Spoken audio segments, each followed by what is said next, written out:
दर्शक हो नमस्कार, मी माधुरी जाधव जनसबूत न्यूजच्या उजनी अपडेटमध्ये आपले सहर्ष स्वागत करते। आज वार गुरुवार दिनांक 25 जुलै रोजी उजनी धरण किती टक्के व दौंडमधून उजनीत येणारा विसर्ग किती हे आम्ही तुम्हाला सांगणार आहोत।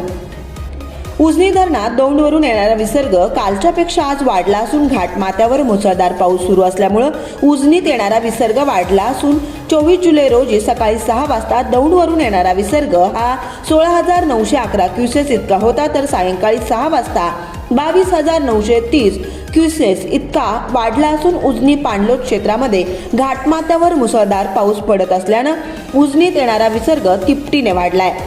सोमवारी 25 जुलै रोजी सकाळी तो 43,150 क्युसेस इतका येत असून उजनीचा पाणी साठ्यात यामुळे झपाट्यानं वाढ होतीये।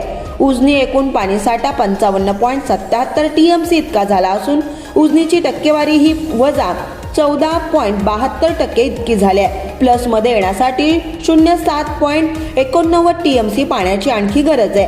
खडकवासला धरणातून सकाळी 6 वाजता 35,574 क्युसेस येत आहे, तसेच धरण परिसरात 100 मिलीमीटर व घाटमाथ्यावर 200 मिलीमीटर पेक्षा जास्त सरासरी पावसाची नोंद झालेली आहे।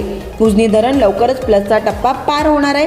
वडवळे धरणातून 5,000 क्युसेस इतका विसर्ग वाढून 8,270 क्युसेस तो करण्यात आला असून पाऊस चालू व वाढत राहिल्यास परिस्थितीनुसार कमी जास्त तो करण्यात येईल।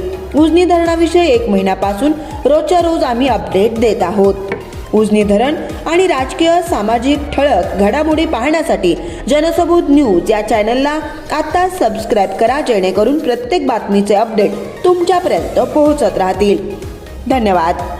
जनसबूत न्यूजच्या बातम्या पाहण्यासाठी आजच जनसबूत न्यूज चॅनलला सबस्क्राईब करा आणि बाजूला असणारे बेल आयकॉन प्रेस करा।